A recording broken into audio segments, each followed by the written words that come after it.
تاريخ سقوط امريكا. طبعا انا النهارده هتكلم عن الفيديو عادي هياخد مشاهدات بسيطه او عاديه، لكن 2028 خليك فاكر ان الفيديو ده هيبقى ترند في اول يناير وفبراير 2028. ليه؟ اصل ده ان شاء الله هيكون تاريخ سقوط امريكا. هو في حد يسالني هو في دوله بتقع في يوم وليله او في سنه او في اتنين؟ هقول لك لا، امريكا بقى لها 20 سنه بتقع.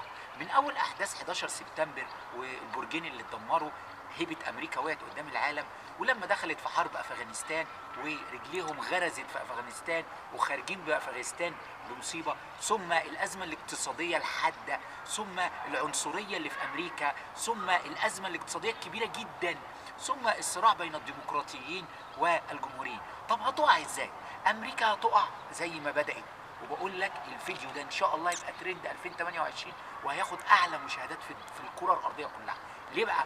يعني بدايه 2028 امريكا هتقع، وهتقع زي ما بدات. امريكا بدات بايه؟ قال لي امريكا بدات بحرب اهليه. كان في حرب بين الشمال والجنوب، كولورانيا والشمال انتصروا ووحدوا امريكا ووحدوا الولايات. اتوحدت امريكا. امريكا هتنتهي بنفس الطريقه، بحرب اهليه، بس المره دي مش هتبقى الشمال والجنوب، هتبقى الشرق والغرب. هتبقى حرب بين الشرق والغرب، هتبقى بين الديمقراطيين والجمهوريين، هتبقى حرب عنصريه بين السود والبيض، هتبقى حرب طائفيه. الجيش نفسه الامريكي هيتفتفت. طيب امريكا دلوقتي على حافه الهويه. حد يقول لي ازاي هتقع؟ ده امريكا عايزه تضرب ايران وخطفت رئيس فنزويلا وبتهدد روسيا وبتهدد اوروبا وبتهدد جرينلاند والدنمارك. دوت امريكا عامله زي الاسد اللي اسنانه واقعه، زي الراجل البلطجي اللي ماشي على عكاز. امريكا دوله شيخه. امريكا في الحرب العالميه الاولى 1914 كانت عامله زي الدوله الشابه، كأن واحد عنده 22 23 سنه. كانت دوله شابه. امريكا في الحرب العالميه الثانيه سنه 40 39 40، الحرب العالميه الثانيه امريكا كانت عامله زي الراجل الكبير، زي الراجل القوي في عز مجدها، كانك واحد عنده 40 سنه. امريكا دلوقتي شيخه، وعايز تتاكد انها شيخه اتفرج على الانتخابات. ترامب بايدن، بايدن ترامب، جوز عواجيز، واحد في رحاب الله. مش عارف هو عايش فين، انا مش عارفني، انا كنت مني، انا مش انا. والتاني انا راجل ديكتاتور برتقاني عبيط برياله عمال يهبل وكره العالم فيه، وهي دوله هشه. طيب ليه 3 سيناريوهات لوقوع امريكا، واحد فيهم هيحصل. اولا اللي بيحكم امريكا راجل نازي، راجل انا بيعشق نفسه، انسان مريض. هيعمل ايه؟ حاجه من 3.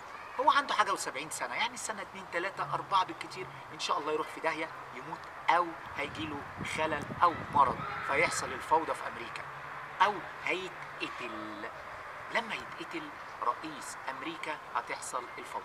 او الحاجه الثالثه اللي هتحصل في اول يناير 2028، الرئيس ده هيحصل لما هيجي انتخابات، هيجي يقول لك انا عايز انقلب على الدستور واعمل انتخابات تانية ومدت مدتي، وهيحصل الحرب طبعا الاهليه في الوقت دوت بين الديمقراطيين والجمهوريين. ده مع الثوره، مع الازمه الاقتصاديه. ده لو ما حصلش السيناريو الرابع وبدات حرب ايران وامريكا رجليها اتغرزت في ايران. ومش ممكن بايدن او ترامب يحدد ميعاد الحرب، لكن ما يقدرش يحدد نهايتها. ودي ان شاء الله هتبقى نهايه امريكا. وافتكروا الفيديو ده يناير فبراير 2028، سقوط امريكا والحرب الاهليه الامريكيه. اشوفكم على خير 2028.